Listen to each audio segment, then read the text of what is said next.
ঘরটাকে যদি পরিপাটি করে রাখা যায় না, মনটা অনেক ভালো লাগে। হ্যালো এভরিওয়ান, আসসালামু আলাইকুম। আমার কাছে ঘর বিছানা পরিপাটি থাকতেই খুব ভালো লাগে, কিন্তু বাচ্চাদের জন্য রাখতে পারি না, তো যতটুকু চেষ্টা করি আর কি। তো সন্ধ্যার আগ দিয়ে আমি সব কিছু গুছিয়ে নিই, বিছানা গুছিয়েছি, এখানে ড্রেসিং টেবিলের উপরে মেয়ে নোংরা করে রেখেছিল, সেটাকে পরিষ্কার করেছি, তো ঘরটাকে পরিপাটি করেছি আর কি। তো এটা কতক্ষণ থাকবে জানি না। দেখেন ছোট ছেলে ঘর মানে বিছানাটা গোছানোর পরেই ওটার উপরে শুয়ে পড়েছে, একটু পরেই সেটাকে লন্ডভন্ড করে ফেলবে। বাচ্চাদের জন্য আসলে কি বলবো, কিছুই ঠিকঠাক রাখা যায় না। তারপর সন্ধ্যার নাস্তায় চলে আসলাম। সন্ধ্যার নাস্তা চা আর রুটি ছিল, বাচ্চারা নানু বাসায় চলে গিয়েছে, পরে এসেছিল আর কি।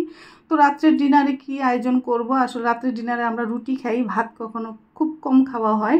তো আজকে ডিনারে মন চাইলো একটু ভর্তা খেতে, কেন জানি না ভর্তার জন্য খুবই করতেছিল মনের ভিতরে।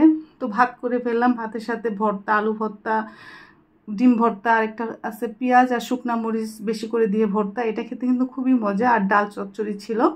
তো এই যে আমি আর কারোর জন্য ওয়েট করলাম না, হাজব্যান্ড এখনও আসেনি, আমি আমার মতো খেতে বসে পড়লাম, কারণ এত খাওয়ার ইচ্ছে করতেছিল এই ভর্তাটা আমার, বেশি করে আলু ভর্তা দিয়ে আর এই মরিচ ভর্তা দিয়ে পেঁয়াজ ভর্তা আর কি মেখে ঝাল ঝাল করে খেতে যে কি মজা, মানে বলে বোঝাতে পারবো না। এটা খাওয়ার পরে মনের ভিতরে একটু শান্তি লাগলো। তো যাই হোক, এখন গরমের জন্য এটা খাওয়া যায় না। তো এই যে এদিক দিয়ে সকালে খিচুড়ি ছিল, মেয়ে তার ভাইকে খাইয়ে দিচ্ছে, ভাই বোনের ভালোবাসা আর কি। তারপরের দিনে দুপুরে রান্নায় চলে আসলাম। তো আজকে দুপুরে রান্না করব পুঁই শাক দিয়ে, আলু দিয়ে আর ডাল দিয়ে চচ্চড়ি। তো এটা কে কে খেতে পছন্দ করেন বা কে কে খান অবশ্যই কমেন্টস করে জানাবেন। আর হলো বাচ্চাদের চিকেন, তো বাচ্চারা চিকেন খেতে খুবই পছন্দ করে। তো আমার বাসায় চিকেনটা রান্না খুব বেশি হয়, সপ্তাহে 3-4 দিনই চিকেন রান্না হয়ে যায়। তো বরাবর মতো দুই চুলায় জোরসোরভাবে রান্নাটা বসিয়ে দিলাম আমি, আর এদিকে আলুটাকে আমি আগে কষিয়ে নেব ভালোভাবে, পরে পুঁই শাক আর ডাল দেব। তা আমি একটু পানি দিয়ে আলুটাকে সিদ্ধ করে ফেলবো আর কি। আর পাশের চুলায় আমার চিকেনের কষানো হচ্ছে আর কি। তো ভালোভাবে কষিয়ে নিলাম, এখন চিকেনটা দিয়ে দেব, সাথে আলুও দিয়ে দেবো, কারণ আমার ঘরে সবসময় বেবি চিকেনটাই বেশি রান্না করা হয়, কারণ বাচ্চারা এটা খেতে বেশি কমফোর্টেবল ফিল করে। বড়গুলি আসলে হাড়গুলি শক্ত থাকে, তো বাচ্চারা খেতে পারে না।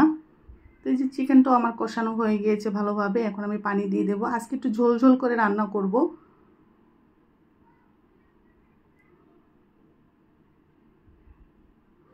আর আগে যখন ছোটোবেলায় আমার আম্মুকে দেখতাম, যখন সাইডে যে ইগুলি পোড়াগুলি লেগে থাকে, এগুলিকে সুন্দর করে ন্যাকড়া দিয়ে মানে মুছে ফেলতো, যাতে মানে তরকারি হাঁড়িটা খারাপ না দেখা যায়। এখন আমিও মুছি, টিস্যু দিয়ে মুছে ফেলি, যে এটাও মুছেছি। তো খুবই মানে বাজে দেখা যায় যদি সাইডের তরকারি ইট লেগে থাকে। তো যাই হোক, পরিপাটিভাবে রান্না করলে সবারই ভালো লাগে। আর এক দিয়ে আমি আলু আর ডালটাকে ভালোভাবে কষিয়ে নিয়েছি, এখন পুঁই শাকগুলি দিয়ে দেবো। এটা খেতে কিন্তু খুবই ভালো লাগে আমার কাছে পুঁই শাকটা অনেক ভালো লাগে। এটা যেভাবে রান্না করি না কেন, আমি অনেকভাবে রান্না করে খাই পুঁই শাক। তো যাই হোক, এই যে এখানে আমি শাকটাকে অর্ধেক দিয়ে এখন নেড়ে চেড়ে একটু কমিয়ে দেব,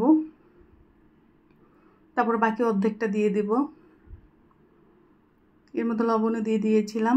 তো এই যে আমার চিকেন রান্না, আর এই যে আমার পুঁই শাকের চচ্চড়ি। তো ভিডিওটি ভালো লেগে থাকলে প্লিজ লাইক কমেন্ট শেয়ার করে দিবেন।